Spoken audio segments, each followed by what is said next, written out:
Welcome back to day 2 of our series, Ground Level to Next Level English ಕಲಿಕೆ. Day 1 ನಲ್ಲಿ ನಾವು English ಭಾಷೆಯ golden ಫಾರ್ಮುಲಾನ ಕಲ್ತ್ಕೊಂಡ್ವಿ. ನೆನಪಿದ್ಯಾ ಆ formula ಯಾವುದು ಅಂತ? ಎಸ್, ಅದು subject plus verb plus object, S plus V plus O formula. Rahul ಹಣ್ಣುಗಳನ್ನು ತಿನ್ನುತ್ತಾನೆ. ಇಲ್ಲಿ ರಾಹುಲ್ ಎಂಬುದು ನಮ್ಮ ಸಬ್ಜೆಕ್ಟ್. ಬಟ್ ವೆಯ್ಟ್, ದಿನನಿತ್ಯದ ಮಾತುಕತೆಯಲ್ಲಿ ನಾವು ಯಾವಾಗಲೂ ರಾಹುಲ್ ಬಂದ, ರಾಹುಲ್ ಕುಳಿತ, ರಾಹುಲ್ ತಿಂದ ಅಂತ ರಿಪೀಟ್ ಮಾಡಲ್ಲ ಅಲ್ವಾ? We use words like he, I, you, they. ಇವತ್ತಿನ ಡೇ 2 ವಿಡಿಯೋದಲ್ಲಿ ನಾವು ಈ ಸಬ್ಜೆಕ್ಟ್ ಜಾಗದಲ್ಲಿ ಬರುವ 7 ಪ್ರಮುಖವಾದ ಪದಗಳು ಅಂದರೆ ಪ್ರನೌನ್ಸ್ ಅಥವಾ ಸರ್ವನಾಮಗಳನ್ನು ಮಾಸ್ಟರ್ ಮಾಡೋಣ. In English there are 7 fundamental pronouns that serve as subjects. ಇವುಗಳನ್ನು ನೀವು ಚೆನ್ನಾಗಿ ನೆನ್ಪಿಟ್ಕೊಳ್ಬೇಕು. ಐ, ನಾನು. ಇಲ್ಲಿ ಡೂಯರ್ ಯಾರು? Myself. ವಿ, ನಾವು. Doer a group including me. You ಅಂದರೆ ನೀನು ಅಥವಾ ನೀವು. Doer is the listener.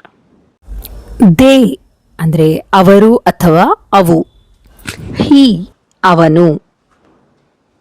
She, ಅವಳು. ಇಟ್, ಅದು.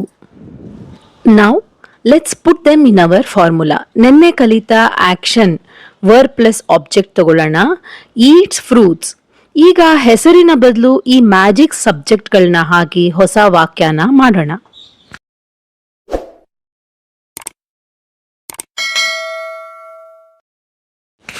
ರಾಹುಲ್ ಹಣ್ಣುಗಳನ್ನು ತಿನ್ನುತ್ತಾನೆ. Rahul eats fruits. ನಾನು ಹಣ್ಣುಗಳನ್ನು ತಿನ್ನುತ್ತೇನೆ. I eat fruits. ನಾವು ಹಣ್ಣುಗಳನ್ನು ತಿನ್ನುತ್ತೇವೆ. We eat fruits. ಅವರು ಹಣ್ಣುಗಳನ್ನು ತಿನ್ನುತ್ತಾರೆ. They eat fruits. ಅವನು ಹಣ್ಣನ್ನು ತಿನ್ನುತ್ತಾನೆ. ಹಿ ಈಟ್ಸ್ ಫ್ರೂಟ್ಸ್. ಅವಳು ಹಣ್ಣನ್ನು ತಿನ್ನುತ್ತಾಳೆ. She eats fruits. ಅದು ಹಣ್ಣನ್ನು ತಿನ್ನುತ್ತದೆ. It eats fruits. ನೆನಪಿದೆಯಲ್ಲ ನಮ್ಮ ಚಾನೆಲ್ನ ಇಂಪಾರ್ಟೆಂಟ್ ಕಂಡೀಷನ್?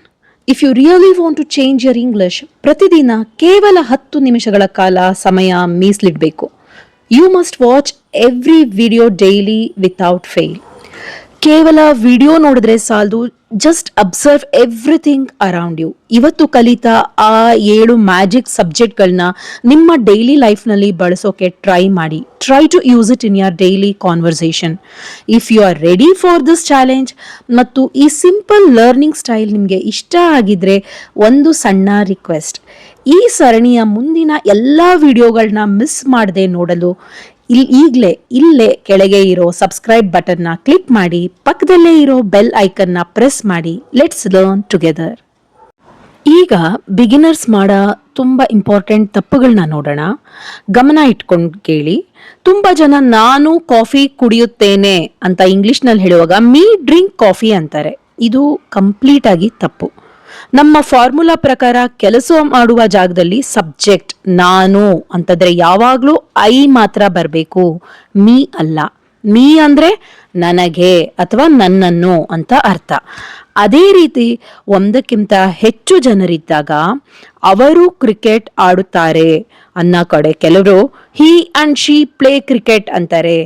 ಅದು ಕೇಳಲು ಚೆನ್ನಾಗಿರಲ್ಲ, ಹಾಗೆ ತಪ್ಪು ಕೂಡ. ಅವರನ್ನ ಸೇರಿಸಿ ಒಂದೇ ಪದದಲ್ಲಿ ದೇ ಪ್ಲೇ ಕ್ರಿಕೆಟ್ ಅಂತ ಬಳಸಬೇಕು. ಈ ತಪ್ಪುಗಳನ್ನ ನೀವು ಇನ್ಮೇಲೆ ಮಾಡಬೇಡಿ. Amazing job today. ಇವತ್ತು ನೀವು ಇಂಗ್ಲಿಷ್ನಲ್ಲಿ ಅತ್ಯಂತ ಪ್ರಮುಖವಾದ 7 ಸಬ್ಜೆಕ್ಟ್ಗಳನ್ನ ಕಲ್ತಿದ್ದೀರಾ. ಇನ್ ಅವರ್ ನೆಕ್ಸ್ಟ್ ವಿಡಿಯೋ ಅಂದ್ರೆ ಡೇ 3 ನಲ್ಲಿ ನಮ್ಮ ಫಾರ್ಮುಲಾದಲ್ಲಿ ಇರೋ 2ನೇ ಅತ್ಯಂತ ಪ್ರಮುಖವಾದ ಬಾಕ್ಸ್, ಅದೇ ವರ್ಬ್ ಕ್ರಿಯಾಪದ ಬಗ್ಗೆ ಕಲಿಯೋಣ.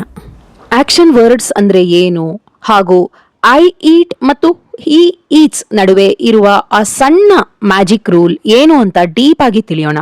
ಕಾಮೆಂಟ್ ಸೆಕ್ಷನ್ ಅಲ್ಲಿ ನಿಮ್ಗಾಗಿ ಇವತ್ತಿನ ಕ್ವೆಶ್ಚನ್: ಅವಳು ಕಾಫಿ ಕುಡಿಯುತ್ತಾಳೆ. ಇಲ್ಲಿ ಬರುವ ಸಬ್ಜೆಕ್ಟ್ ಯಾವುದು? ಕಮೆಂಟ್ ಮಾಡಿ ತಿಳಿಸಿ. See you all in day 3. ಧನ್ಯವಾದಗಳು. Thank you so much and keep practising.